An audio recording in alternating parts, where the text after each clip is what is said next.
So I've been thinking about doing these stories that I'm going to call melanintinglers, right?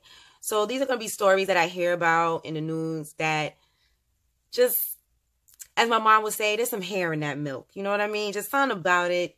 There's more to this story that I don't know what it is, but something.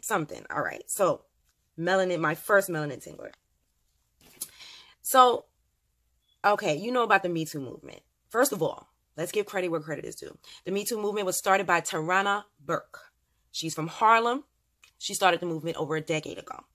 Unfortunately, her movement was hijacked and altered to fit someone else's agenda. Okay. Now let's move on to one of the hijackers, Asia Argentina. Yeah, so you remember her name, okay? She was one of the people leading the charge against Harvey Weinstein. So what made my melanin tingle on this story is she was with Anthony Bourdain when he committed suicide. Just something about it. I didn't know what it was, but something made my melanin tingle. Let's fast forward to today. Now,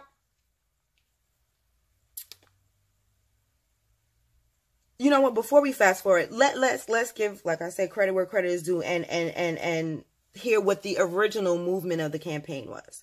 Tarana says, "It's not about a viral campaign for me. It's about a movement," she told CNN. "On one side, it's a bold, declarative statement that I am not ashamed and I am not alone. And on the other side, it's a statement from a survivor to a survivor that says, I see you. I hear you. I understand you. I'm here for you, or I get." So I'm not a big fan of, I didn't watch Anthony Bourdain's show. Not that I didn't like him or anything, but I just didn't watch the show. But I would just remember it being so weird to me that he killed himself. And then they released some story about how she was caught cheating on him.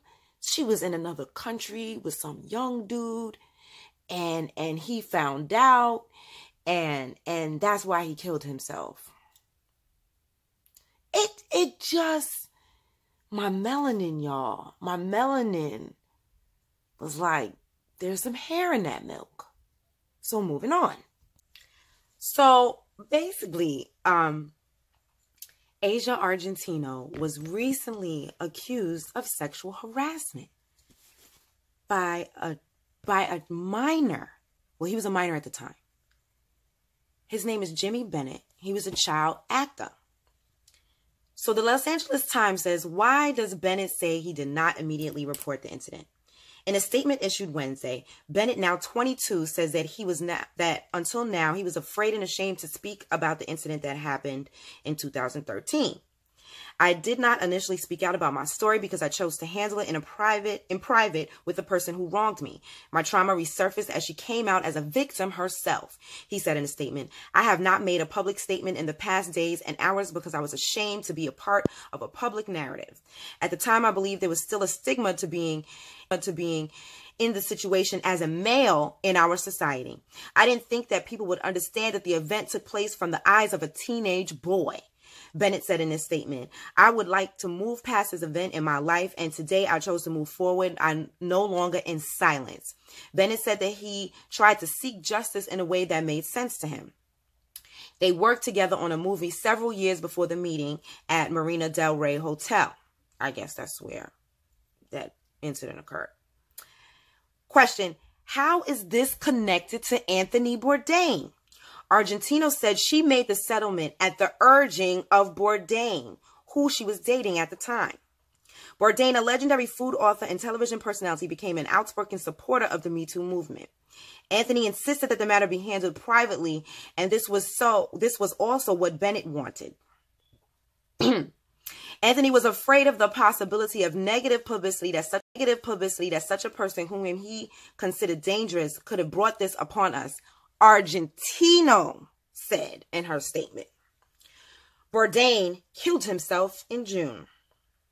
Where does this leave the Me Too movement? Many Me Too movement activists have expressed outrage at what Argentino has been accused of doing, and some say this is a reminder that many sexual assault allegations are at the core about unfair power dynamics.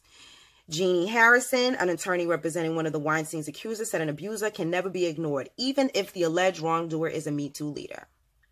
Though it seems incomprehensible for victims to become victimizers, history and storytelling are replete with examples of exactly this transformation, Harrison said.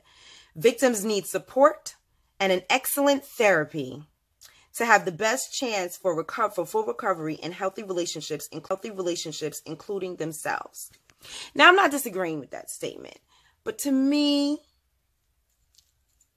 sounds like you're going a little easy on her. This is a child. It sounds like you're going easy on her. I'm not saying that victims don't need help. I'm just saying this is a teenage boy. The boy said he's a teenager. He was a teenager. So let's move on to the next part. So as I Googled the Anthony Bourdain girlfriend story, another story came up that I thought was really interesting. It is about a Democratic Assemblywoman in California named Garcia. She says, and this is in Washington Post, earlier today, I learned that the allegations of unwanted sexual harassment against me were found to be unsubstantiated, Garcia wrote in the statement through a spokeswoman. In regard to the three issues that were unsubstantiated, she apologized to her colleagues and staff and constituents for instances where my use of language was less than professional. I want to assure everyone that I have learned from this experience and I will do everything in my power to make amends to you, Garcia said. She later clarified that the substantiated allegations in the second news release, again apologizing for any disrespect and dishonor I have brought to the institution.